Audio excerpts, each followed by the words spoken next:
Madam President, dear Roberta, distinguished members of the European Parliament, I would like to thank the Presidency and each and every political group for the opportunity given to me to address this Assembly.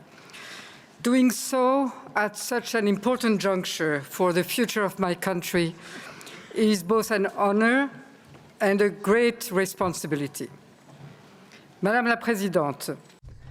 Madam President, it's been 13 years since a Georgian president. Je porte aujourd'hui la même aspiration, celle qu'au-delà des passions politiques et des divergences, tous les Géorgiens partagent, celle d'une Géorgie retrouvant sa famille européenne. Il y a des moments dans l'histoire d'un pays où se cristallisent les choix, où se détermine l'avenir, où le passé trouve son aboutissement. Nous vivons un tel moment dans l'histoire de la Géorgie quand ceux qui la gouvernent, son peuple et les 27 États que vous représentez devront ensemble décider pour la Géorgie ce qu'elle sera demain. Pour sa part, la nation géorgienne a déjà tranché et je viens devant vous porter ce message. Notre choix européen est non seulement légitime, mais aussi sans alternative. Car fondé sur nos valeurs, notre histoire, nos combats, notre détermination et notre vision pour l'avenir. Madam President, I'm addressing this distinguished assembly in the name of the Georgian people, representing centuries-long will of a nation to rejoin its European family. I'm also here as the head of state of a country, the constitution of which mandates every state institution to take all possible steps to further the objective of Euro-Atlantic integration. I will do so relentlessly. I will do it not only to implement the Constitution, but out of a moral conviction. Born in France to immigrant parents who had to leave Georgia following the 1921 Russian invasion and occupation, I returned to serve my country and achieve the ideal of so many generations of Georgians, seeing a free Georgia in a free Europe, the only guarantee of independent Georgia and the only path to a better future for every citizen. In my first official capacity as Foreign Minister of Mr. Saakashvili, I'm proud to have negotiated both Georgia's entry into Europe's neighborhood and Russia's withdrawal of its military bases. I remember seeing Russian ships depart from the port city of Batumi, but 3 years later, Russian tanks rolled again in our territory. As a member of parliament, I fought to pass a law allowing double citizenship for all. Those that are today nationals of a European country and Georgian citizens form the very first concrete link between Georgia and Europe. As President, at this decisive time of our journey towards Europe, I want to see Georgia get past domestic and international challenges and firmly embark on the path to full-fledged European integration. And for that, there is only one road: to secure Georgia be granted by year-end the status of candidate to the European Union. And I'm confident. Madam President, Georgia shared its tragic history for 2.5 centuries through Tsarist imperialism and Russification, Soviet totalitarianism and repressions, and again Russian aggressions and occupations with one country, Ukraine. I therefore cannot stand before you without first reiterating the complete, unequivocal, and principled solidarity of the people of Georgia with the people of Ukraine.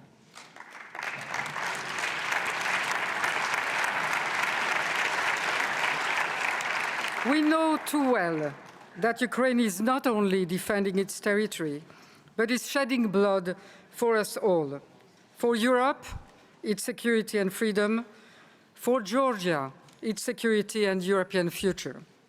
I would like to reiterate here my personal respect, admiration, and support to President Zelensky and his people.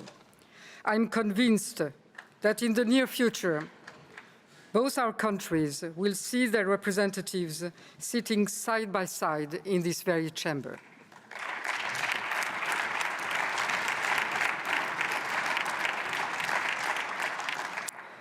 Madam President, my plea for Georgia's European future starts with Georgia's European past, based on shared history, cultural roots, and most importantly, shared values. Since Georgia began to exist, it has shared the three pillars considered to be at the foundation of Europe's civilization: Greek and Roman heritage and Christianity. Antique Greco-Roman civilization has left its influence and visible marks in our mythology, archaeology, and culture. Christianity has, for its part, been central to our identity as a nation.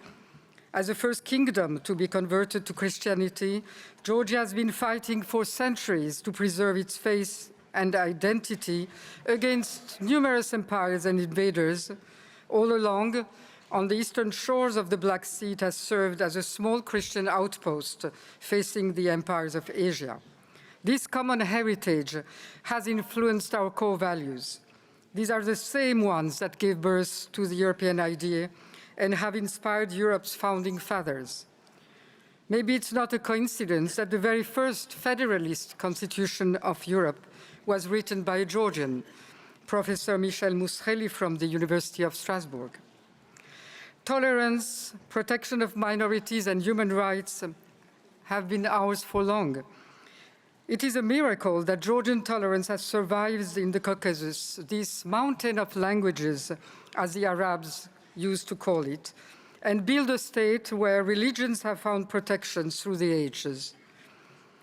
Tbilisi's architecture is a testimony to this history. Mosques, synagogues, churches of various denominations, even Zoroastrian sites, coexist side by side.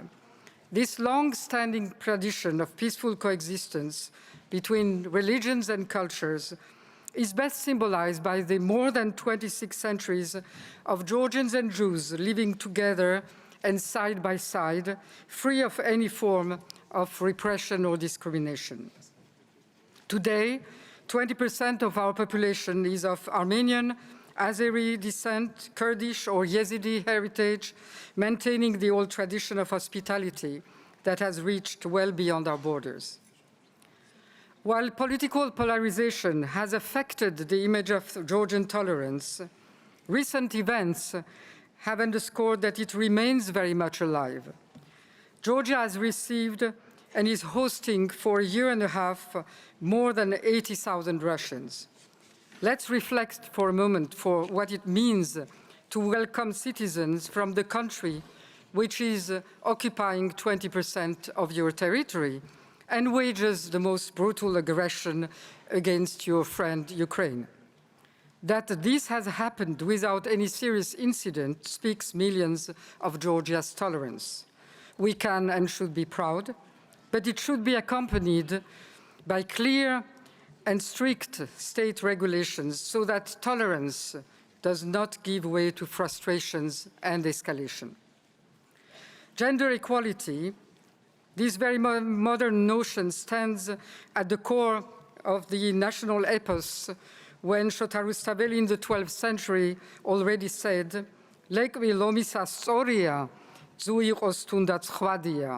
lions' cubs are equal, be they female or male. This again appears in the role that women have played throughout our history. In the 4th century, St. Nino converting the Georgian state, Queen, or as she was called, King Tamar, reigning over Georgia's golden age, or in 1918, the first Democratic Republic of Georgia, giving women both the right to vote and be elected. The predictability of laws, rule of law, which stands at the core of any liberal judicial system, has been espoused for ages. And King Vartang VI finally gathered in one compendium the principles, obligations, and laws guiding Georgian monarchy, from the Old Testament to Greek and Roman laws, traditional Georgian justice, medieval Georgian laws, church laws, and his own justice code. Unity, which is a country of polarization, our coat of arms carries the words "force lies in unity." Echoed by the Georgian poet Vajab Shavela, it is when we fight each other that the enemy wins. National unity has allowed the country to survive and is today challenged by the cancer of polarization. Georgia is no exception in this regard. But polarization in a small country is far more destructive and more destabilizing for a country confronted to occupation, outside threats, and disruptive campaigns of propaganda, fake news, and hate speech. Polarization serves only the enemy and is something that we should comprehend better. The list of Georgian core values echoes, in fact, directly the 12 recommendations put forward to achieve the candidate status.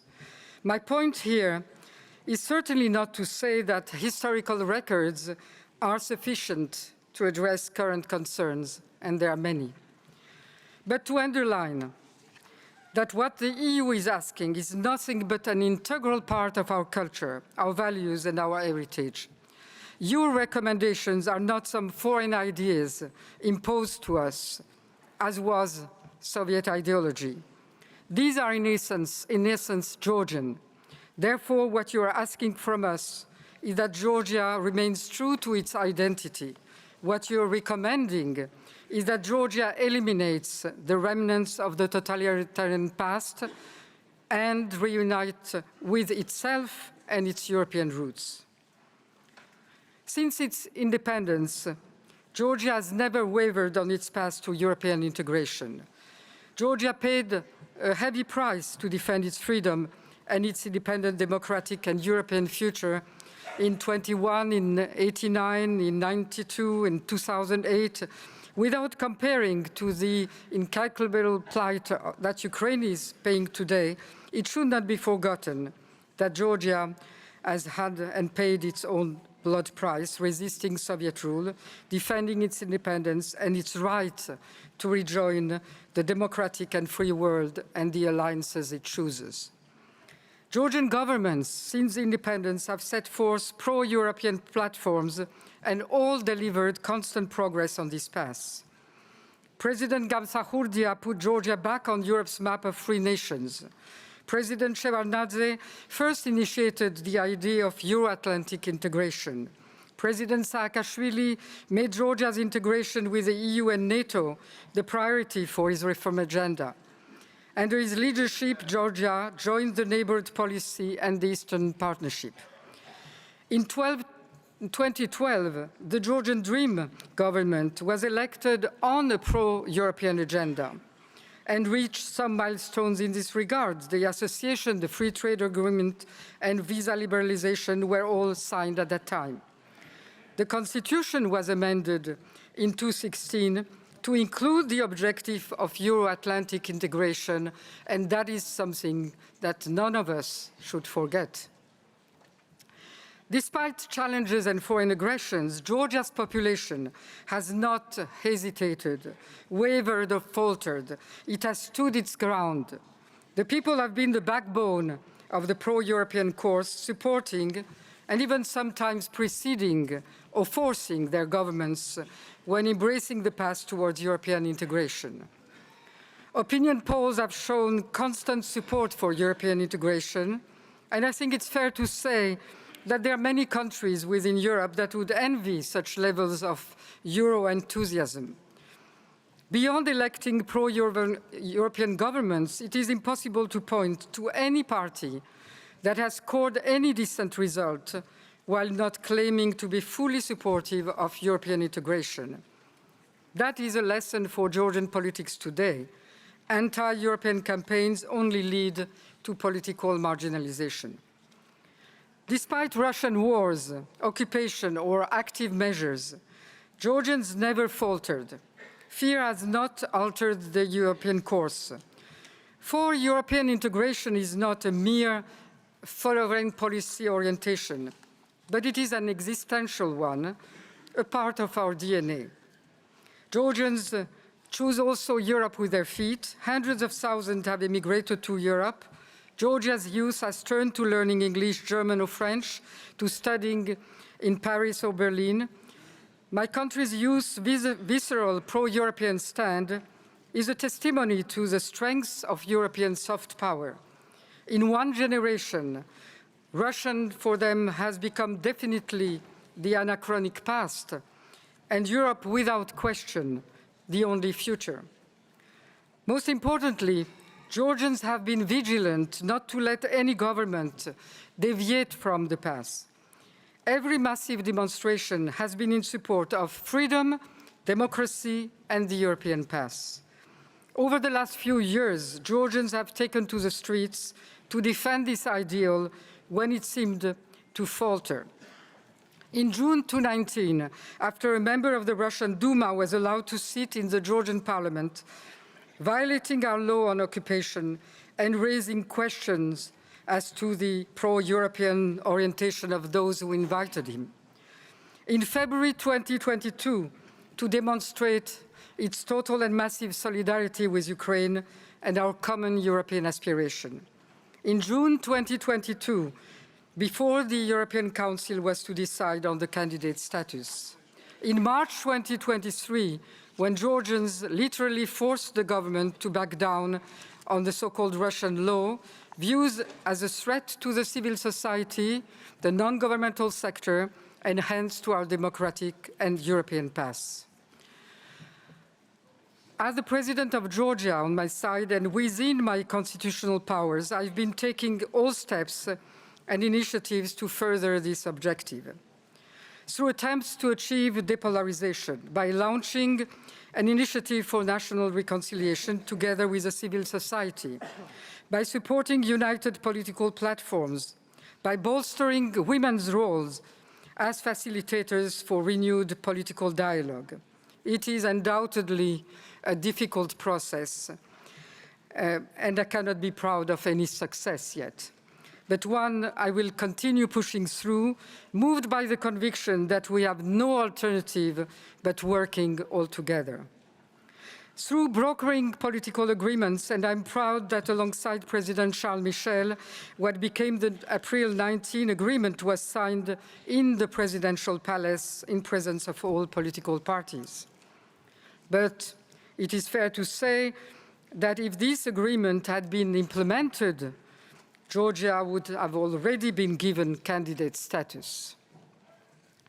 Through granting pardons 3 times to opposition figures in order to deconflict political tensions and allow agreements to emerge. These decisions have come at a high political cost in a polarized political atmosphere. But I stand by every one of these decisions as timely expressions of Voltaire's words. Je ne suis pas d'accord avec ce que vous dites, mais je me battrai jusqu'à la mort pour que vous ayez le droit de le dire.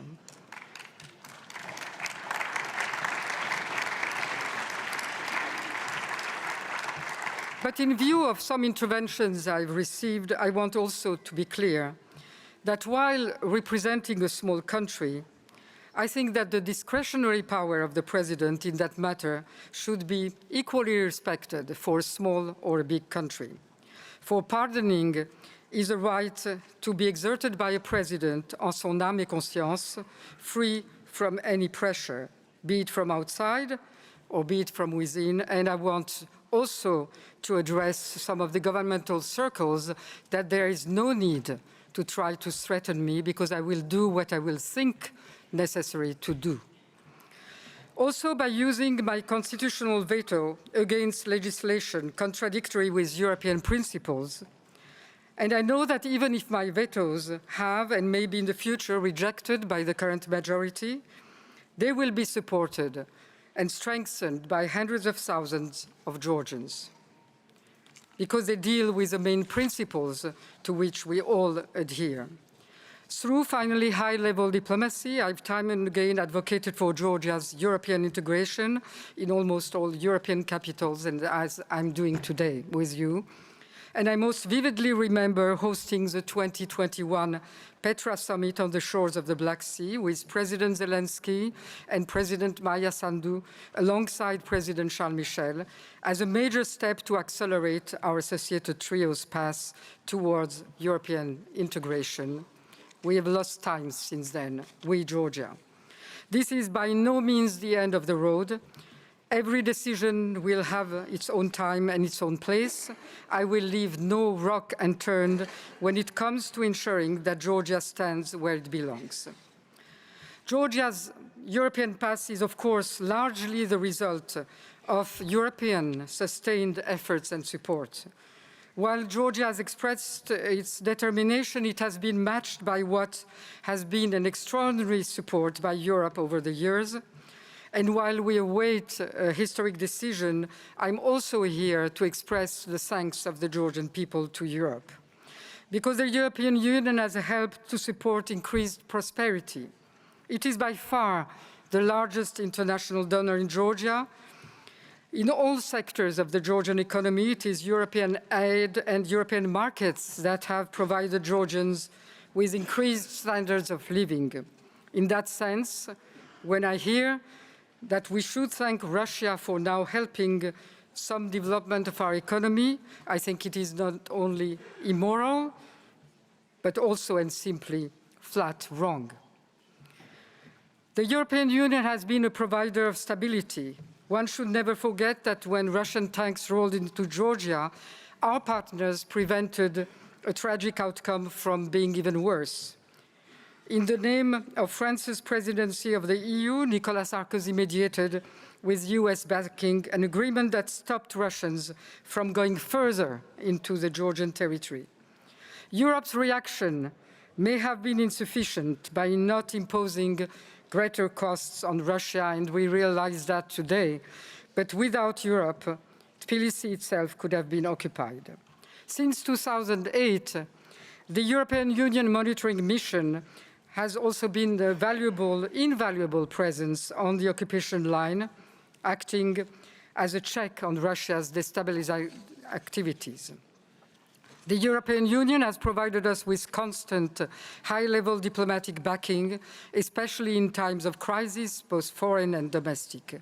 Let me here pay tribute to our many Eastern European and Baltic friends for their constant and unwavering commitment.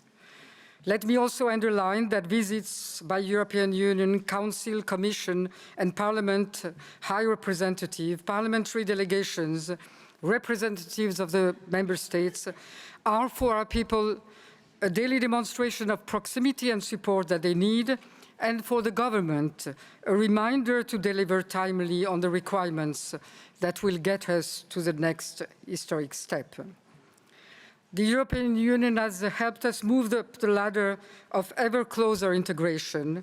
One should never forget the journey that Georgia traveled in the past 20 years, moving from neighborhood to association, something that most thought was impossible, and with the last step of utmost importance, granting us a European perspective.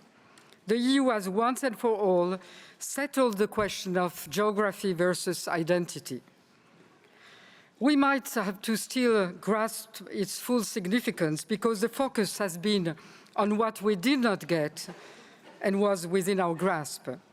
But we should understand that the European perspective closed an existential debate over geography, which for years had been used as the essential argument against our membership. The EU decision has closed this debate once and for all and sent to the Georgians two main messages. You are Europe, and your path to Europe is in your hands. Why should Georgia be granted the candidate status? My speech today was intended to be more than a plea for the status of candidate. It was meant to explain our European identity, recall the toll the Georgian people paid in the face of Russian aggressions, and the importance of what the European Union and Georgia's people and governments have delivered in the past 2 decades. To explain that we are asking for candidate status as a family member is asking for recognition, for protection, and for support. Candidate status would indeed mean recognition of the relentless fight of the Georgian people for their European identity. While we are the first to understand our current shortcomings, and maybe the word is weak, we do not want those to overshadow our achievements, that for the past 30 years, and that is only one generation, we have made extraordinary progress through substantial reforms. We are not perfect, far from it. For 2 years, for the 2 last years, my unrelenting message to the government has been to listen to the people, to its people, and stay true to its electoral commitments for more, no less Europe.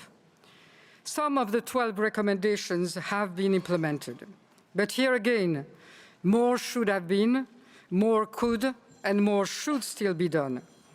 That will be our common task in the months to come to make sure we do not let go a second chance, one that the people of Georgia will not forgive. Recognition should be given also to the Georgian people's democratic credentials, because a democracy rests first and foremost on its people. It rests on the strengths of the civil society.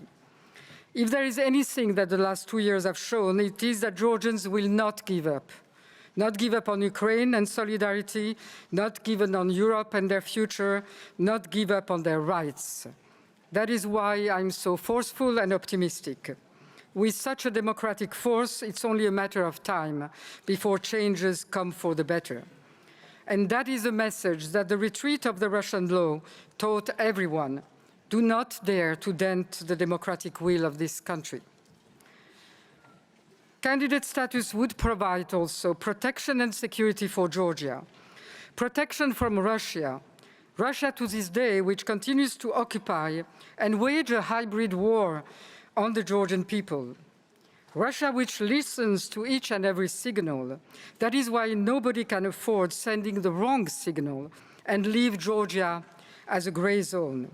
The lessons from 2008, 2014, 2022 is that hesitation comes with a price, and a heavy one. As Russia is facing defeat in Ukraine, we cannot ill afford to provide Russia with a temptation to look for weaker spots anywhere else. Russia needs to understand that Georgia is Europe and that Europe is determined for Georgia to be Europe. What we have seen in the past months in Georgia is Russia trying to score points, to subtly reestablish its influence while weakening that of Europe's.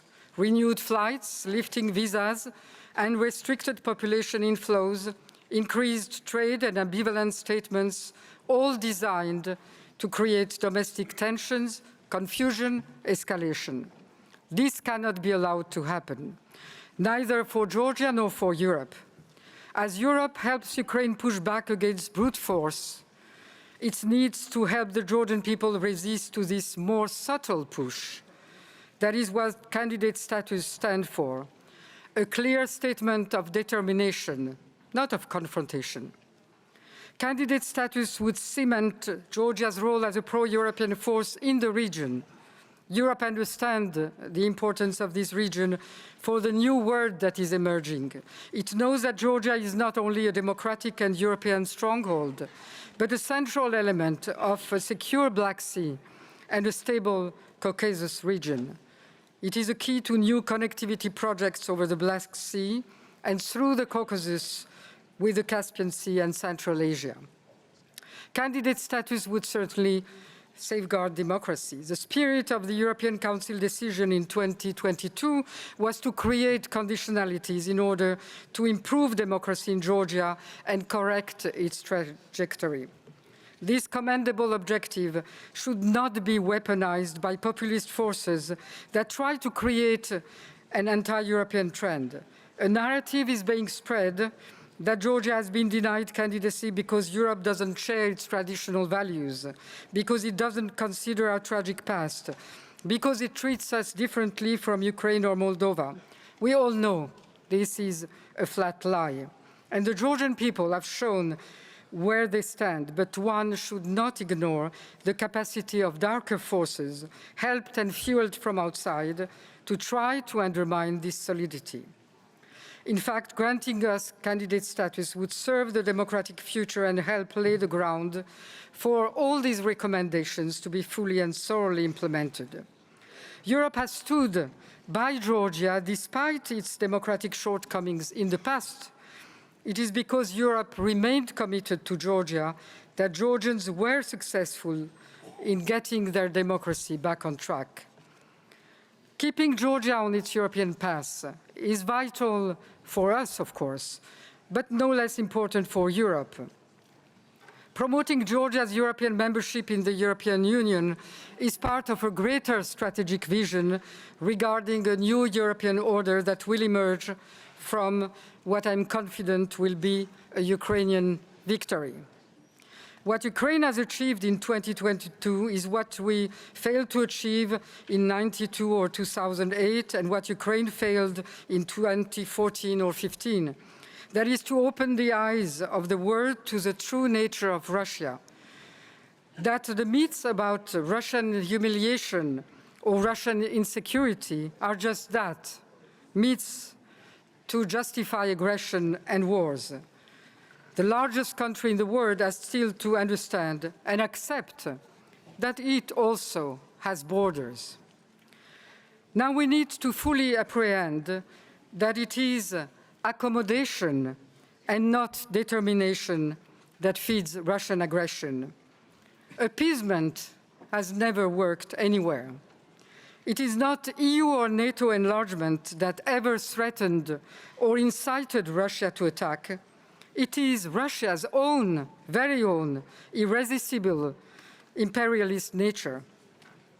And if anything, it is the stop and goes, the hesitations before decisions that incite and dynamize Russia, trying through intimidation to affect the outcome. Signals of insufficient resolve, subdued reactions to 2008, 2014, or to the little green men entering Lugansk and Donetsk regions is what encourages Russia to do more. In reverse, former Soviet republics and members of the Warsaw Pact are here to show that they enjoy peace and stability since they have become members of NATO and the European Union. And that is our future too. That is why European candidate status is not only about essential democratic recommendations, but also about the future European security architecture. It is about long-term stability. And I say this not as a bargaining plea that would be both immoral and wrong, but as a lesson of history. Leaving us behind would only encourage Russia to seek compensation for its own failure to win a war it started but cannot end. In Ukraine, Russia has already been politically defeated and militarily defeated in so many aspects. Destroyed is the myth of military invincibility. Lost is the sense of strategic superiority. Lost is the ability to divide Europeans and play on their divisions. Ukrainian resilience and strength, Swedish and Finnish historical choices, the European puissance is finally emerging.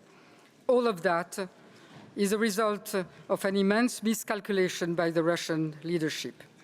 Today's world is divided between those who do not dare imagine that Russia is no longer invincible and losing, and those that understand a new world is emerging. That is why only Ukraine can decide when to negotiate peace, and together with Europe, determine what peace, one that will have to oblige Russia to renounce occupying any foreign land. That is why when I plea for the European future of Georgia, I plea also for the people in Abkhazia and Khin Valley regions. Because this future is for them too, the only one that will ensure their freedom, their protection, and their identity. And I stand with those who demonstrated yesterday in Sukhumi, Abkhazia, and under the banner, Abkhazia is not for sale. we will not concede to the Russians. Thank you very much.